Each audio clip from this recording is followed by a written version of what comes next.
दरअसल पिछले महीने ही असम कैबिनेट ने बाल विवाह के खिलाफ कार्रवाई शुरू करने का फैसला किया था और इससे जुड़े लोगों से इन मामलों में सहयोग मांगा था। इतना ही नहीं, सरकार ने 14 साल से कम उम्र की लड़कियों से शादी करने वाले पुरुषों के खिलाफ पॉस्को एक्ट के तहत कार्रवाई वाले प्रस्ताव को भी मंजूरी दे दी थी। वहीं 14 से 18 साल से कम उम्र की लड़कियों से शादी करने वालों के खिलाफ बाल विवाह निषेध अधिनियम के तहत मामला दर्ज करने का फैसला भी लिया गया था। इस फैसले के बाद कल यानी शुक्रवार को राज्य भर में कार्रवाई शुरू कर दी गई। इस कार्रवाई के विरोध की सबसे बड़ी वजह यह है कि इस कानून का शिकंजा उन विवाहित लोगों पर भी कस रहा है जिन्होंने 7 साल पहले शादी की थी और जो अब वयस्क हो चुके हैं। कांग्रेस सांसद से लेकर AIMIM अध्यक्ष ओवैसी तक हर कोई सरकार की नीयत पर सवाल उठा रहा है। देखिए, जो शादी हो चुकी है, ये अनार उगा के हर साल 1 एकड़ की जमीन पर 10 लाख कमा रहे हैं। उनसे सीखना है तो फ्रीडम ऐप को अभी डाउनलोड कीजिए। उस लड़की का क्या करेंगे? अब आप क्या करेंगे? लड़की को आप कौन देखभाल करेगा उसका? चाहे किसी समुदाय के हो, कौन देखभाल करे? 6 साल से तो आपकी सरकार है ना। आप 4000 केसेस बुक कर लिए, अभी और 4000 करने का आप बोल रहे हैं, तो फिर क्या करेंगे? फिर कौन देखेगा उसको? उस बच्चे को कौन देखेगा? और स्कूल क्यों नहीं खोलते आप? नया स्कूल क्यों नहीं खोल रहे आप? नया स्कूल खोलिए, कौन रोक रहा है आपको? ये आसाम में बीजेपी की सरकार जो है एक बायस सरकार है। लेकिन बड़ा सवाल यह है कि सरकार को बाल विवाह रोकने के लिए इतनी सख्त कार्रवाई करने पर आखिर मजबूर क्यों होना पड़ा। इसकी बड़ी वजह है सरकारी विभाग के हैरान करने वाले आंकड़े। पिछले 1 दशक में पूरे असम में बाल विवाहों की संख्या में बेतहाशा बढ़ोतरी हुई है। एक रिपोर्ट के मुताबिक असम की हर तीसरी शादी बाल विवाह है। हर तीसरी शादी।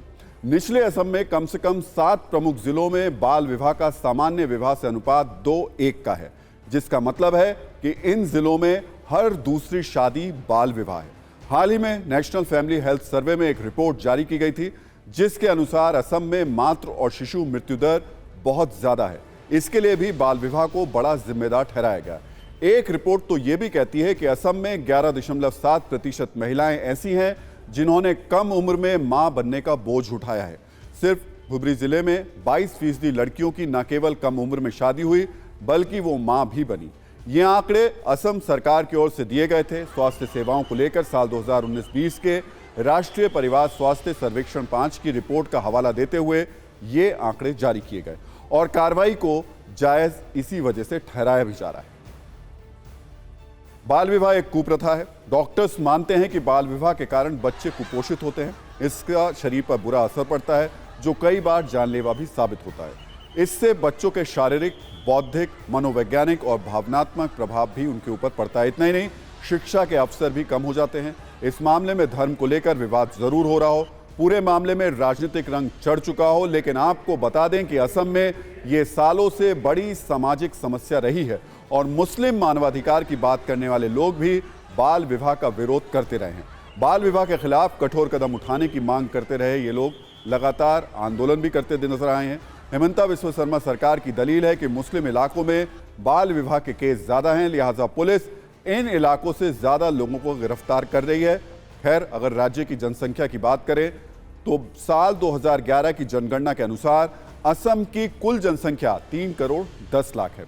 असम में मुसलमानों की जनसंख्या लगभग 34% है। असम के 9 जिलों में मुस्लिमों की आबादी हिंदुओं से ज्यादा है। तमाम आरोपों और दलीलों के इतर एक सच ये भी है कि असम में पिछले कुछ सालों में मुस्लिम समुदाय के जन्म दर में बहुत तेजी से कमी दर्ज की गई है। 5वें राष्ट्रीय परिवार स्वास्थ्य सर्वेक्षण के आंकड़ों के मुताबिक असम में साल 2005-06 से लेकर 2019-20 तक मतलब 14 साल में मुस्लिम समुदाय में जन्म दर बहुत तेजी से कम हुई है। हालांकि बाल विवाह और कम उम्र में बच्चे पैदा करने को लेकर असम के धुबरी जिले का नाम ऊपर आता है, जहां मुस्लिमों की संख्या ज्यादा है और बाल विवाह के ज्यादा मामले भी यहीं पर मिले हैं। ये अनार उगा के हर साल 1 एकड़ की जमीन पर 10 लाख कमा रहे हैं। उनसे सीखना है तो फ्रीडम ऐप को अभी डाउनलोड कीजिए।